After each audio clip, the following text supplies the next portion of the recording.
Hi everyone. It's actually a pleasure and an honor to be in front of you virtually and giving this talk. As Mr. Rao had introduced me, I'm heading the digital practice at PwC India, and I love to talk about digital. But this presentation, we've kept it short so that I don't bore you to death. And of course, we have ample time at the end of the presentation to exchange our ideas and to take that discussion forward. Okay, so let's get started.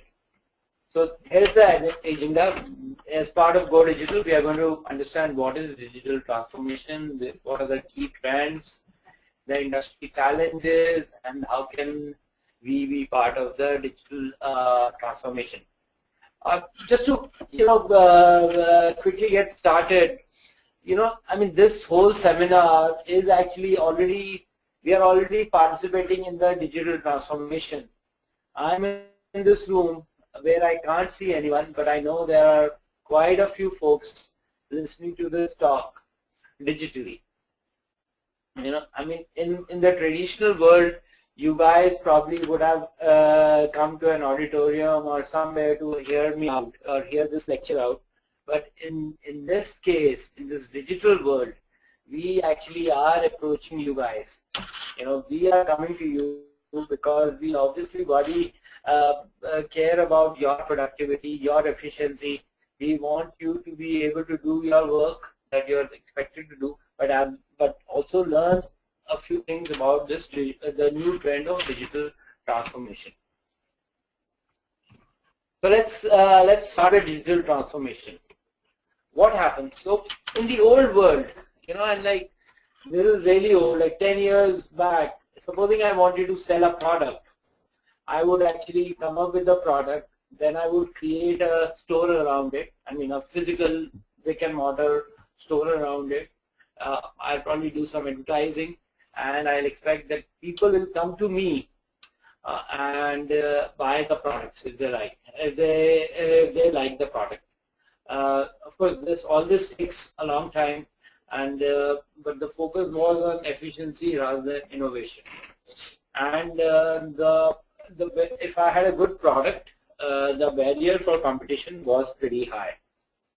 In the new world, what has changed is that the businesses will come to the customers, because customers now dictate what they want. The customers will actually define what their needs are, and then accordingly the businesses will change their business models. Right. So now what has happened is, now this is and of course we'll do all kinds of advertising in order to make sure that people know about my new business model. And this would both be offline ads, newspaper, TV ads, as well as online ads. But what the risk is that the entry barrier has suddenly become, the entry barrier has become much lower. So you start a business and there can be a lot of other competition. So you still have to manage that innovative factor where you keep ahead of the competition.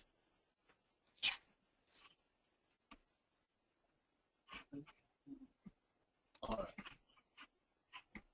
So in today's world, the business ecosystems have become complex. One starts with a small store. The store picks up business. You open a second store, then you open a third store, and then you have to worry about, as you become bigger and bigger, you have to worry about how do you manage your suppliers, how do you manage your service providers, how do you manage your large number of customers. What if suddenly some competition comes up with a disruptive technology? How do you make yourself safe from that? How do you make sure that you will survive in this new world?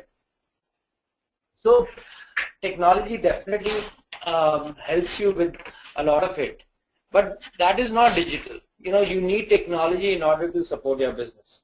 Digital is about what new businesses technology can enable. So this is my next slide. Yeah.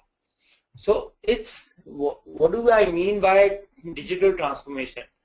It's a business change that is triggered by that is enabled or triggered by digital technology.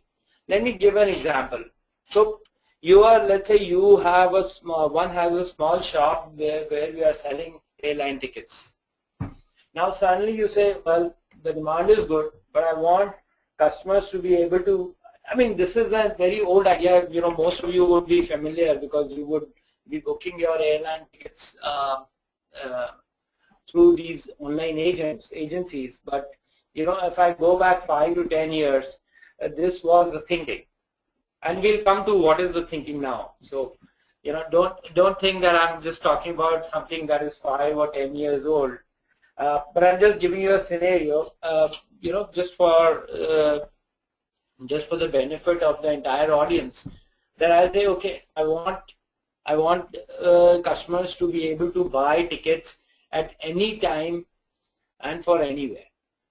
And I want all the information to be available to my customers. In case they have any queries, they can query for that information and they can buy that. Now fast forward that to the current digital world, where most people are buying tickets online. Yes, there's a cost to it. There are some issues that need to be addressed, but those issues are getting tackled.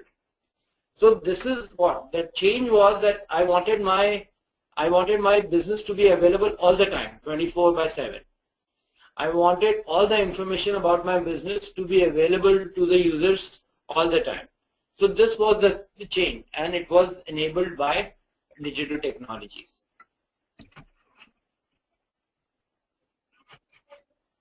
Okay, so how it started off was, I was sitting on my desktop. I wanted to buy e-tickets or airline tickets or movie tickets and all. I would actually say, okay, I'll go to the site, I'll book my tickets, and at that time, see, before the payment gateway became very popular, I would not be able to actually make the payments. I would get a reference and I would say, okay, go to this, either some store or the cinema hall or to an airline agency, make the payment and collect the tickets.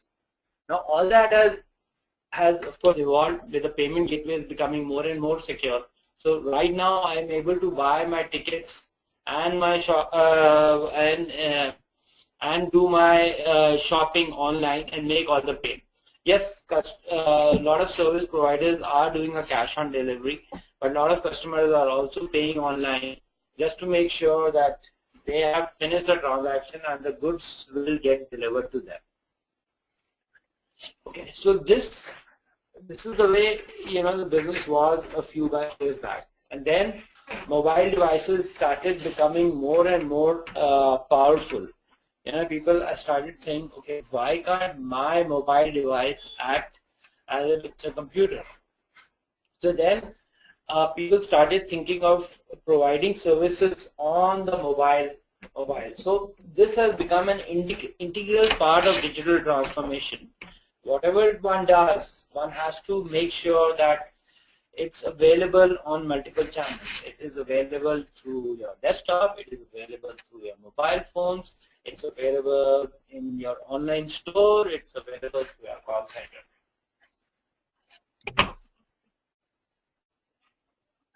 Okay. So far we were talking about customer centric. So customers should be able to do that. Then businesses actually extended that idea. They said, why can't we make the behavior organization centric, where we provide services to our employees through the same means, let's say through the cloud. They started providing services such as, okay, you report your incidents, the issue will go somewhere, it will get scrutinized, it will get rectified somewhere. Businesses have started issuing licenses on the fly, on the cloud.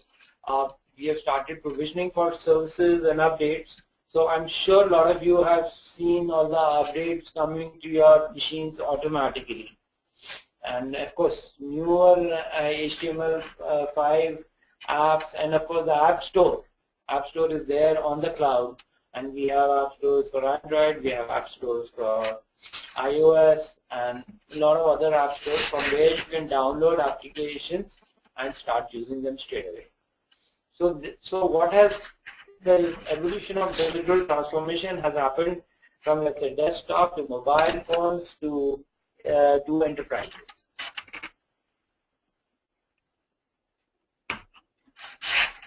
So this basically gives the progress of digital transformation. At one stage, we used to talk about internet as just a marketing channel where I would capture all my products and advertise them. Then I would actually start doing transactions. I would start doing e-commerce on this. Then the disruptive technologies of social media, mobile phones came in, and of course cloud computing. And now, so this is all what we already know. We are aware that we are aggressively doing e-commerce on the phone. We are doing analytics. Data is available on the cloud. Social media is used very aggressively. So the question is, what next? Well, new ecosystems will evolve in the future. So, for example, we are already talking about convergence of services, convergence of industries. We are talking about Internet of Things. Let me explain with a more concrete example. So at PwC, we said, digital transformation has 4 waves. In the first wave, digital commerce is used to advertise as well as do some transactions. In the second wave, which is the digital consumption, we do an analysis of what the customer wants and accordingly provide the goods to the customer.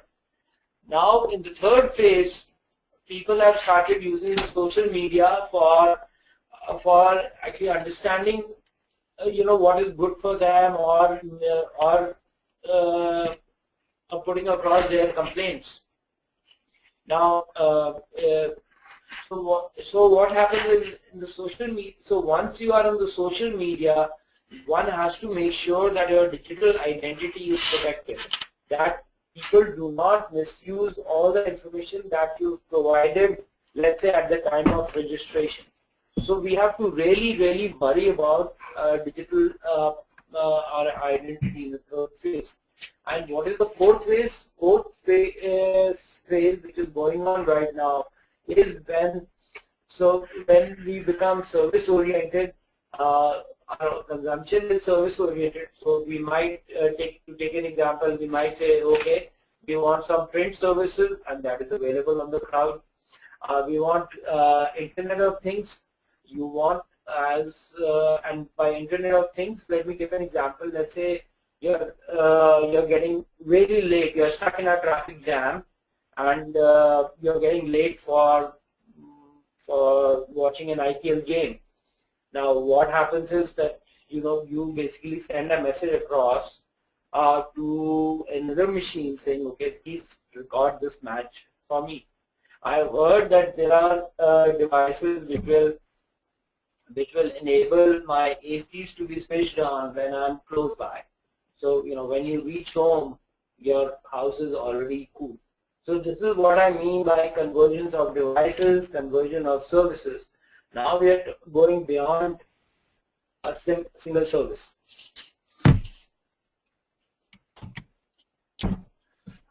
Okay, so we finished the first section on what is digital transformation.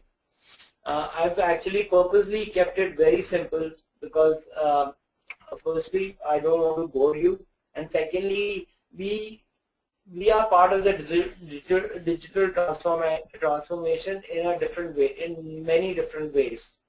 So we do e-commerce, we do transactions, we use our mobile phones, we use the social media to search around for what our friends are saying. So one of the, okay, what I did not talk about in the previous slide, which is also like, crowdsourcing, or as I call it, friend sourcing is very, very important in this fourth phase. Now, currently, so for example, if you are looking for a car, you ask 3 of your friends which is a good car, and they will advise you. You will, of course, do your own research. But if they are very close friends of yours and you value their opinion, you would actually listen to them and maybe make decisions accordingly. So in this new ecosystem, we are all connected to our friends. We are connected to our friends through WhatsApp, through YouTube, through Facebook, through LinkedIn.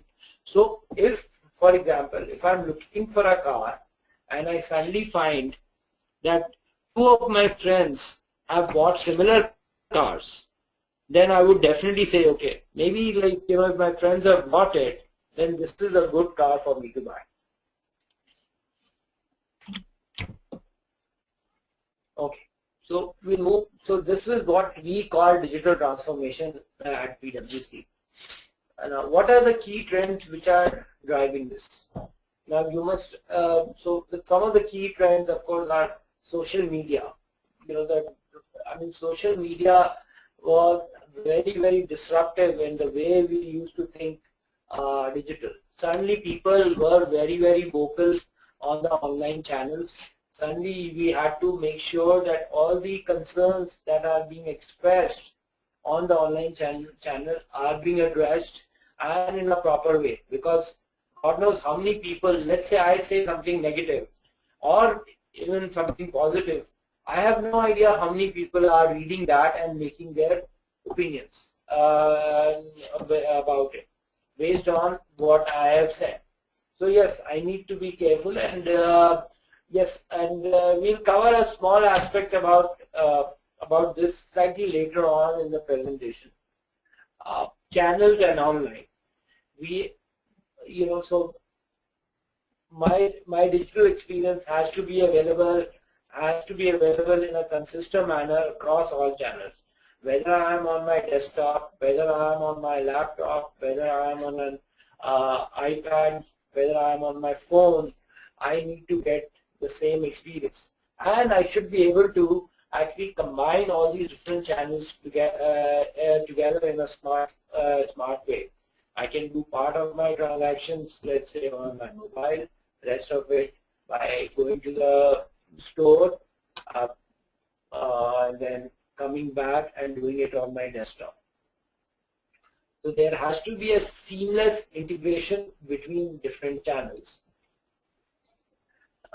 The next driver of disruption was analytics. Analytics, the whole idea of analytics was we try to understand what are my online customers wanting. So, so let's say I figure out. So let's relate it to the conventional world. In a conventional world, you go to a shop, the salesman will approach you, and a good salesman will try to sell you a few things. He will try to gauge your behavior, he will try to gauge your reactions, and accordingly at whether you are interested in buying something or not. But in the digital world, let's say you are trying to buy a cookery book. Now the analytics will help me say that, well, you are interested in cookery, so maybe you are interested in buying some cookery utensils. So this kind of analytics, you are like trying to shop online. You've looked for a book, and it will say, okay, these are the suggested goods. Other suggested goods for you. And I've done it myself. A lot of times I actually have, especially on Flipkart, I go and try to buy a book, and I see, okay, they give you recommendations that a lot of people who browse this book also looked at these books. So you start automatically looking at those features, and maybe you make a purchase decisions. So this is not about increasing your sales. This is about improving the user experience. User will be engaged with your site. He or she will remember the experience that you had with your site, and will come back and do more business with you. And mobility and anywhere access. Now, so this is slightly different from just having a mobile phone and doing stuff. Here, mobility, by mobility we mean you should be able to do things while you're mobile. So let me give you an example. Let's say you're going to a restaurant and you know what you want. You have the menu. Now, could you be able to actually place an order while you are on the move? Tell the restaurant person that you would be there in, let's say, in 15 minutes, but here is the order. Can you keep it ready? Now, of course, there are a lot of business challenges to it. What if I suddenly in 5 minutes I decide, okay, I'm not going to this restaurant? So the restaurant owner would be kind of skeptical about it. We need to, build such models where I'm productive while I'm on the move.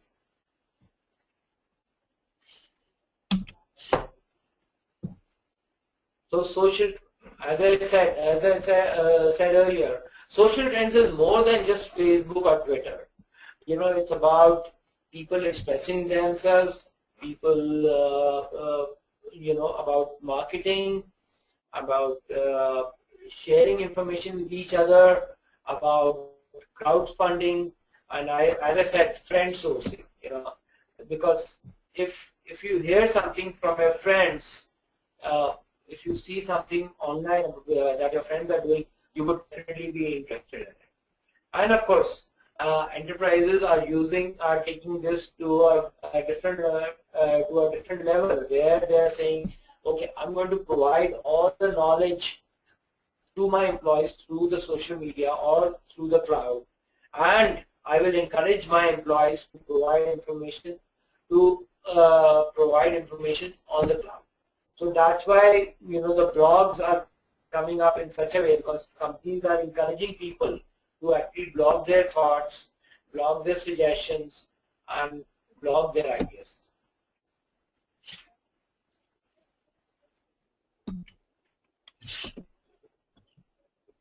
Okay. Now, a couple of years back, and I've actually experienced this.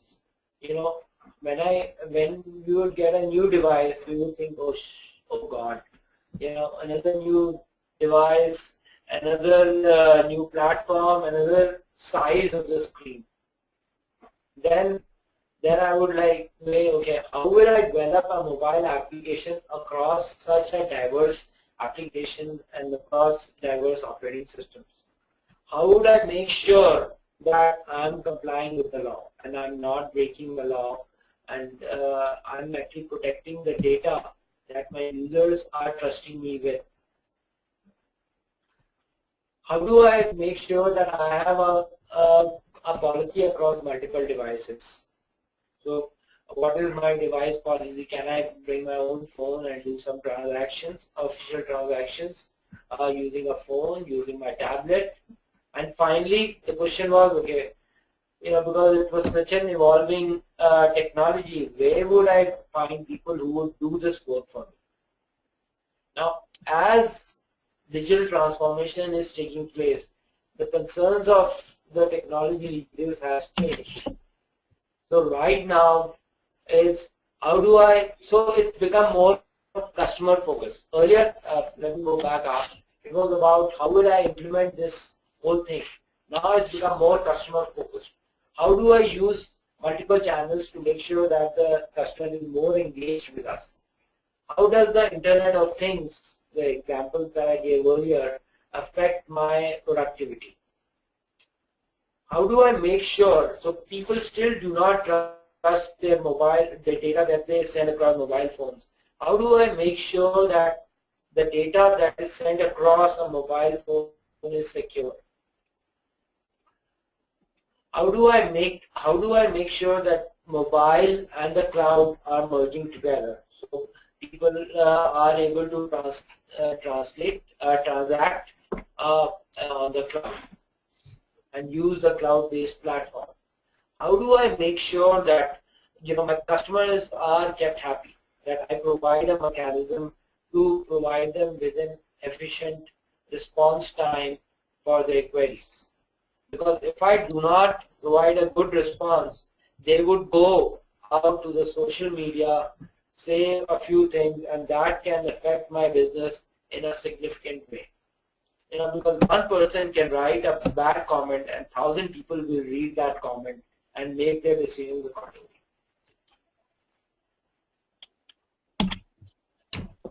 All right, we come to, so you must be wondering, okay, fine, all this is okay, but what is a good digital experience which will bring the customers to me and will make sure that customers do give me some business?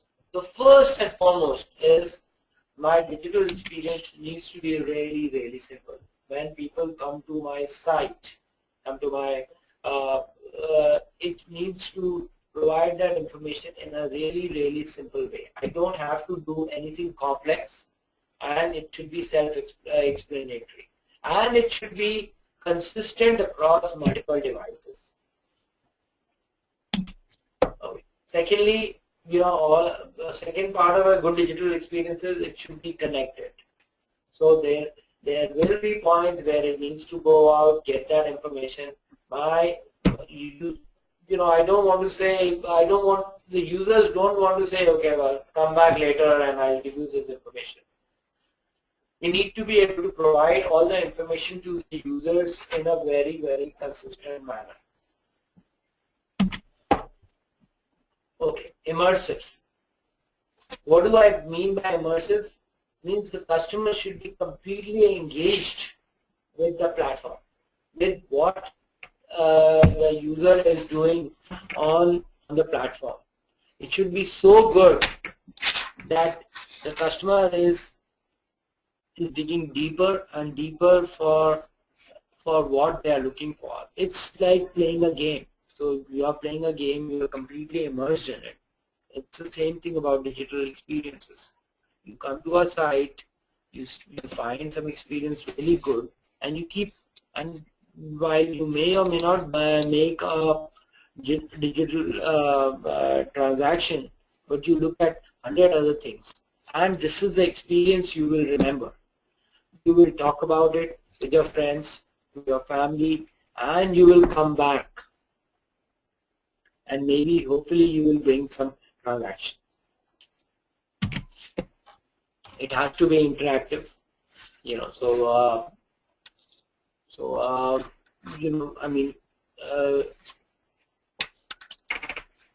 hello? Okay. It needs to be interactive. It should be able to provide answers to your queries. And by also interactive, I also mean that maybe someone is always there to guide you. So, a chat window is there where you can type in your query, or a help desk representative is there, and who should be able to give you that information. And finally, it needs to be tailored. So yes, the customer who's coming to your site for the first time, you may not have enough information about that person, but gradually over a period of time, you can build that information about the user and make it very, very customized and personalized. So for example, you come to the site next time, you're shown a window, okay, last time you came, this is the time you came in, this is what you were trying to do, you browsed for such books, and so it's very, very customized. It gives me a good experience about the fact that the business does care about me.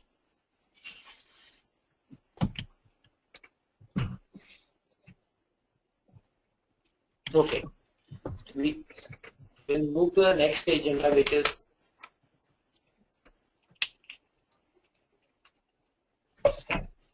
what are the industry challenges posed by the digital revolution? Okay, so wow. This picture is slightly confusing, but if you look at the big circle, which on the right side, which says 2020 under it, you will see that there are going to be 50 billion devices connected to the internet. Now, some of you may think this is unbelievable, but it's actually very, very achievable. You come back to 215 and it says 15 billion devices which are connected. Now go back and think about how many devices that you have are connected to the internet right now at your home or in your offices. So for me it was about like 3 computers, 4 cell phones, all connected to the internet. So we are talking about 7 devices. Yes,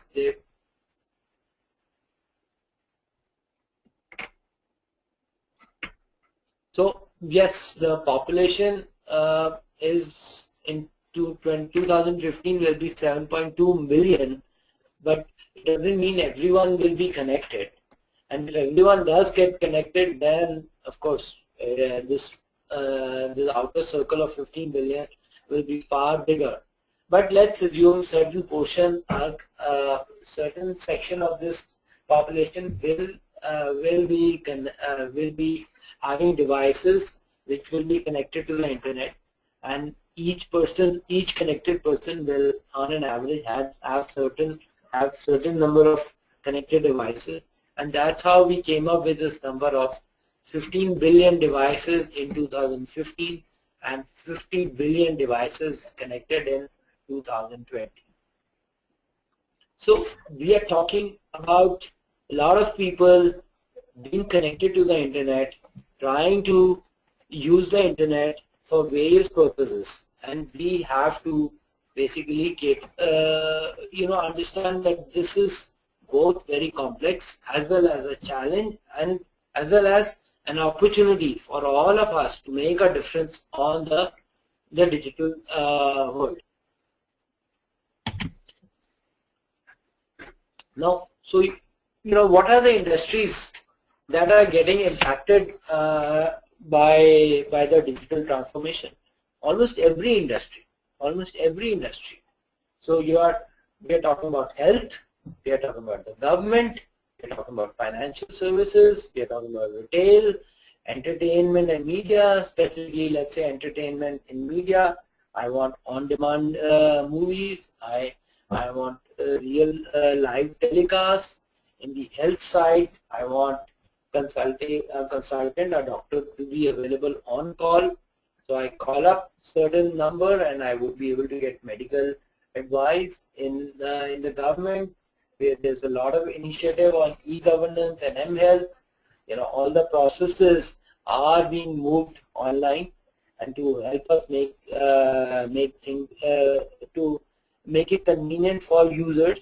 So I would like say driving licenses, passport, Aadhaar card are all examples of what the government is trying to do using digital technologies. And of course, retail of course has made a lot of advancements, and a figure that is not here but which is part of retail is the travel industry. Okay, so looks like I'm moving pretty fast here. So we are going to probably, I'll talk about for 5-10 more minutes, and then we can open up the discussion for question answers. So, can digital be part of your strategy? I mean, the whole idea of this presentation was to convince you that if digital is not already part of your strategies, it should be. This is where the world is moving to. And why does it matter? Well, it matters because it has a lot of potential, not just for making sure that you're doing a good business, but also making sure that you are providing an immersive, good experience to the users who will remember your experience for good. It always comes down to this fact that if you provide a good experience, people will remember it, will come back to it. If you provide a bad experience to the users, they will not come back to you, but they will talk to thousands of their friends or contacts about how bad your site was.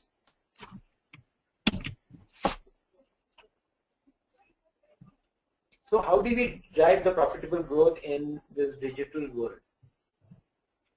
Well, we have to know our customers. That will take some time, and we have to understand their ecosystems. We have to understand what our customers want. We have to define what our business goals would be. This is the define window on the right side. We need to be very, very clear about what our business model will be in the new age digital growth. Of course, and we'll also have to realize that in the digital world, just like in any other business, it's just much faster in the digital world. We will make mistakes. We will have to study what the past pattern has been, and we'll have to evolve our business into the digital world, which is very, very different from the brick and mortar world. And even in the digital world, we'll have to keep making changes and making it better and better. We have to create value for our customers, and we have to accelerate our execution through change management. And one of the most critical things is, how do we make sure that a disruptive technology will not just drive us out of business? We have to make sure that we are protected from competitive risks, so we stay ahead of the game. I'll come. Yeah. Okay, hold on. Yeah. I'll come to that slide slightly later. So what is the enabler of a digital change? So firstly, we need to have a very, very clear business model. How do we want to run our business in this digital world? A lot of times businesses fail because they are not clear about what they want to do and how they will achieve it. Yes, sometimes we make guesses that this is the way customers will evolve, but at the same time, we need to be very, very clear as to how we will do business. We have to understand our customers. We should be able to capture our customer experiences and then make sure that our business model supports what the customer is expecting. Third, which is actually the last point in the presentation, is that we should make sure that my technology is going to support me in my business goals. So my business goals might be, well, I'll start with 10 customers, but very soon I'll start supporting 100,000 customers. So my technology should be able to scale up and support me with that objective. And finally, as I grow big, I need to make sure that my workforce is equally connected, where they can collaborate and contribute to my business growth. And this could happen through various channels which we have talked about.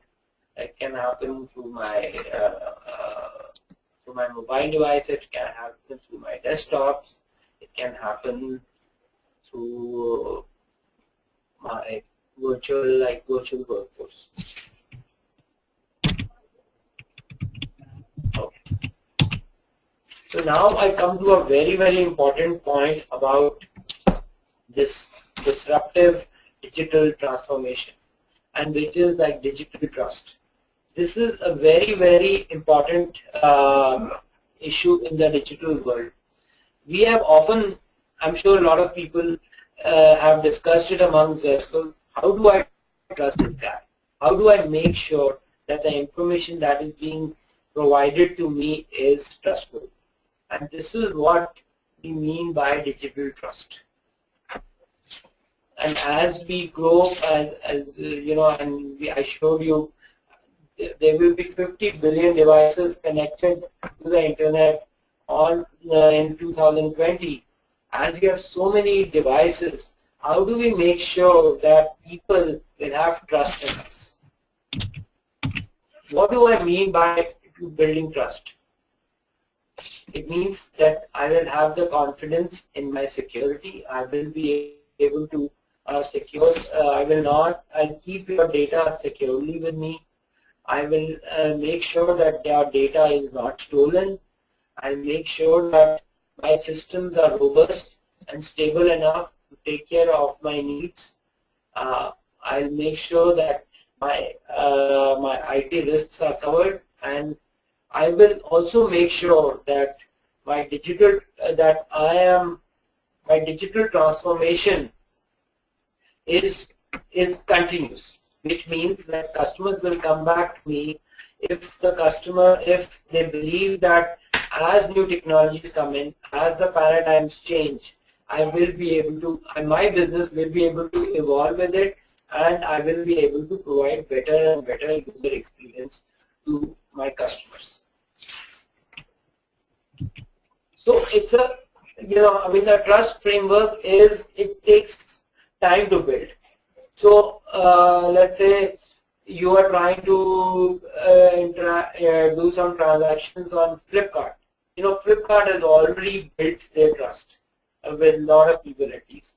But if a new site comes in, some abcbooksell.com or something, they will still take time to build that trust. How do I make sure that they will not leak my credit card to the outside world and my identity will not be leaked out? So it takes time, but it's a very, very important criteria. If you are running a digital business, this should be one of your goals. How do you make sure that your customers have digital trust in your organization?